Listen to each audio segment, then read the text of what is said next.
pretty cowboy. From the real reason Woody is going bald to a hidden Morse code detail in Andy's bedroom that changes an entire scene, Toy Story 5 is packed with secrets you definitely missed. We're talking about everything from hidden cowboy movie references to a resale listing so brutal it might be the coldest moment in Pixar history. Today, we're breaking down 10 mind-blowing hidden details from Toy Story 5 that only true fans will spot. If Jessie is your favorite character, drop a horseshoe emoji down in the comments. And if you've been riding with this franchise since the very beginning, hit that subscribe button right now so you never miss an update. Let's jump in. Rex's costume change means more than you think. During one of Bonnie's imagination sequences early in the film, Rex gets poisoned, and his skin shifts into blue with purple spots. At first, it just looks like a fun color swap for a kid's game. But look closer.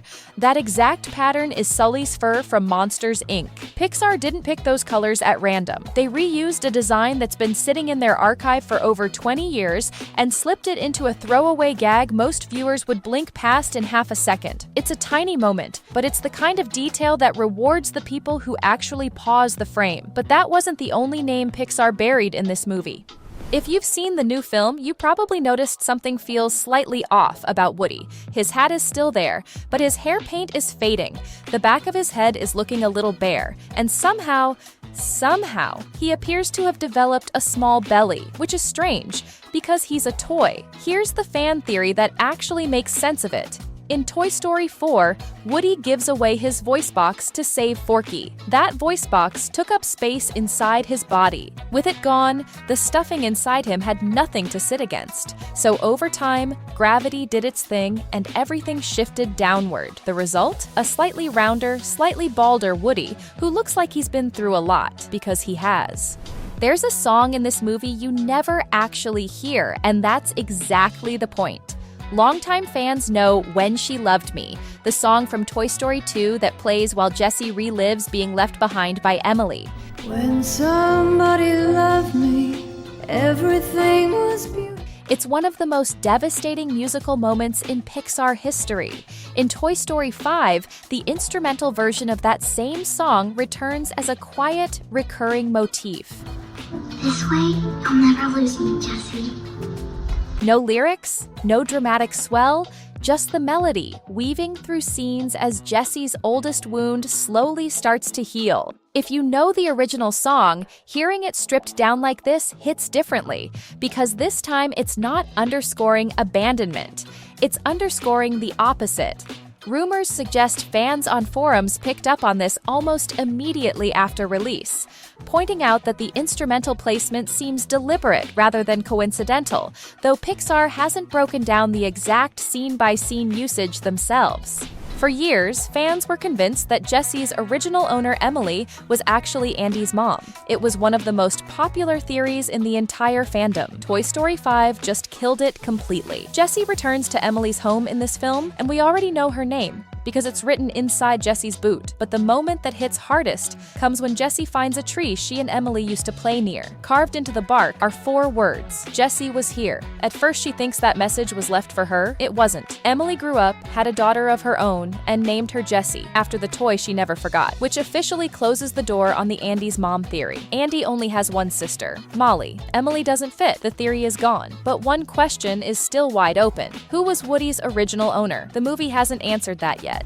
This one surprises people every time. Bonnie seems like a contender at first. Her family has an RV, but it could be a rental. She lives in a small, single-story house. Most of her best toys were handed down from Andy. She literally crafts toys out of forks at school. Andy is a stronger case. His room is full of real collectibles, he has a dog, and he drives a newer car to college. Woody alone, as a vintage pull-string cowboy, would be worth serious money today. But the real answer? Most fans who've analyzed this land on Blah, who has her own laptop while other kids are still on tablets, lives in a large home with a massive backyard, owns a horse ranch, and has a father with what appears to be a high-level international career. Pixar never confirmed any rankings officially, but the evidence is hard to argue with.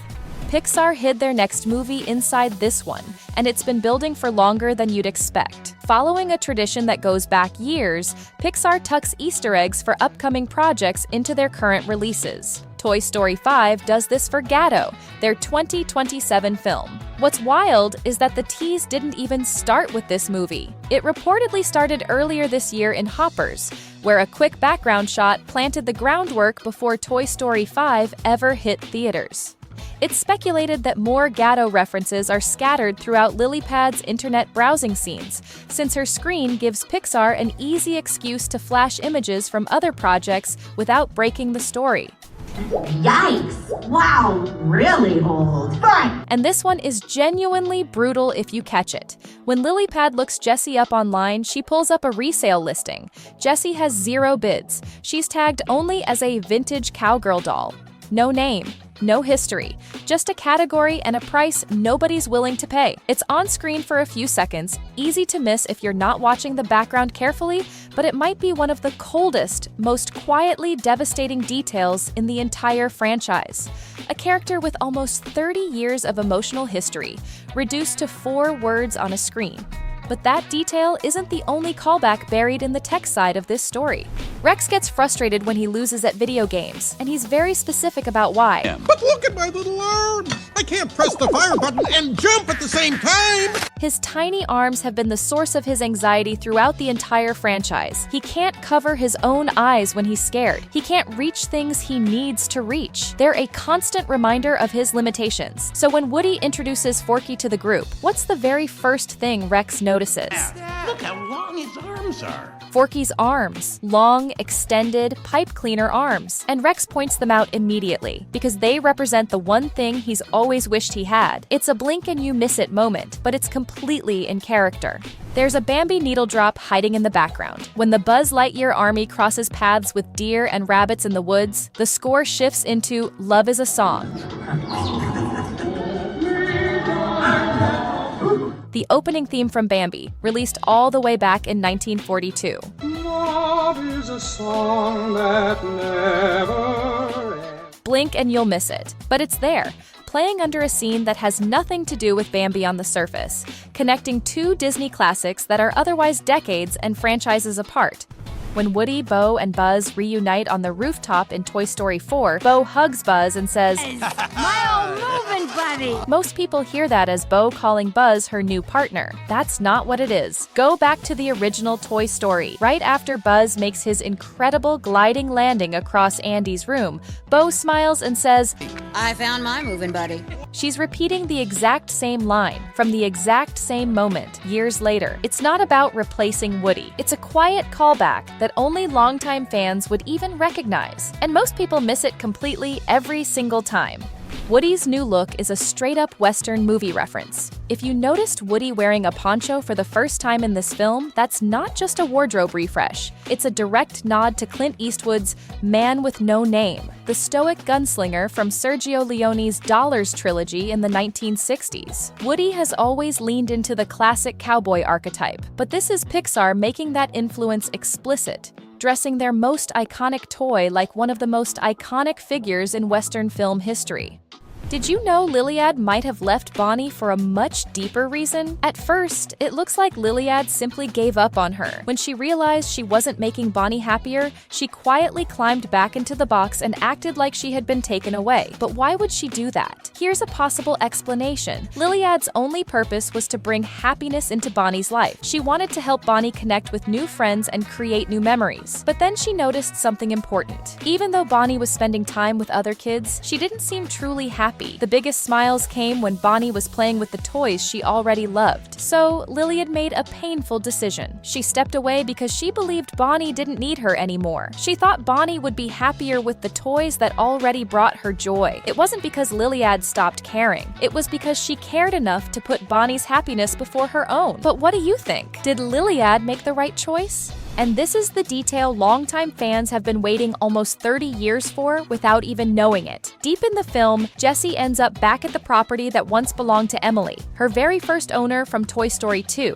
the girl whose abandonment shaped Jessie's entire character. Now grown up, Emily has a daughter of her own. And here's the detail that quietly breaks the whole franchise open.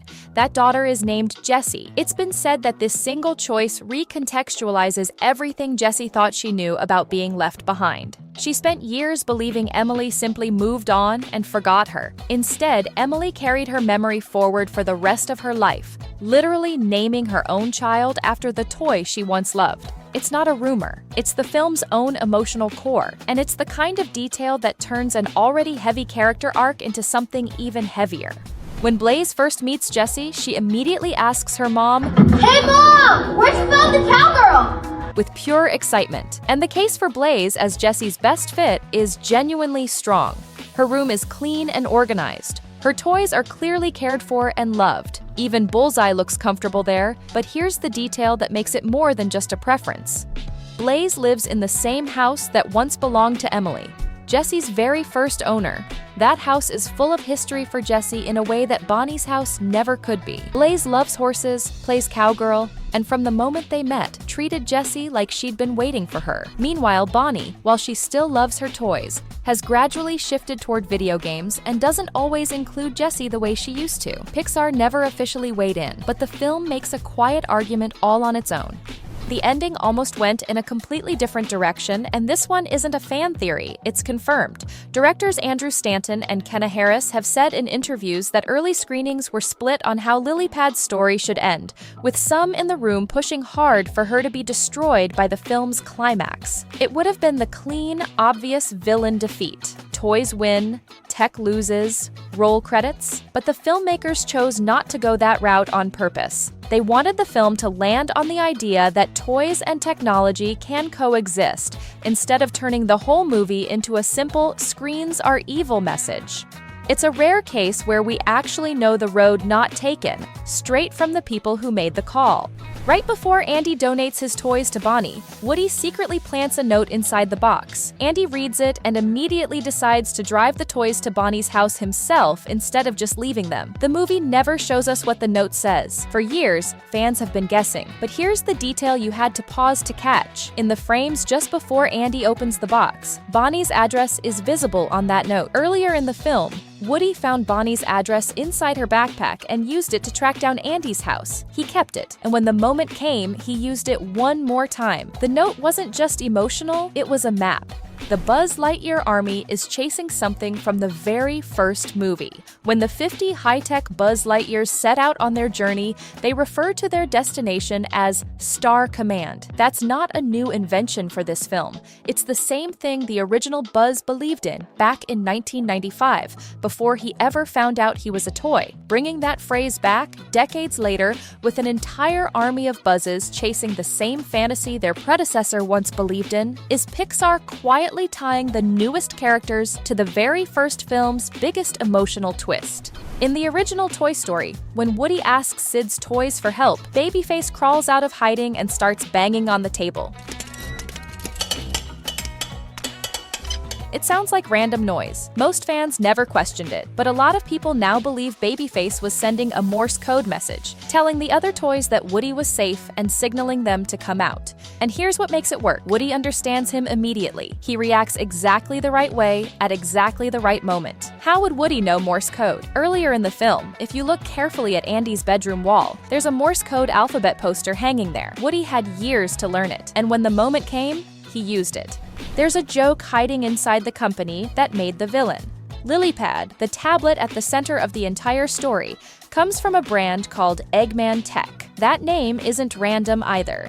It's a tribute to Ralph Eggleston, a legendary Pixar art director who's been nicknamed the Eggman for years. His name has been smuggled into Pixar movies before, going all the way back to the very first Toy Story, where Andy's family used a moving truck from Eggman Movers, which means the villain of this entire film is secretly named after one of the artists who helped build this universe in the first place. While Miguel is walking through the land of the dead, keep your eyes on the background. Woody and Buzz are there, hidden as Easter eggs in the crowd, but the deeper detail is at the talent show. A skeleton is performing at the piano wearing a shirt that looks identical to the one Sid wore in the original Toy Story. Some fans immediately jump to the theory that Sid died young and ended up there. There's even supporting context.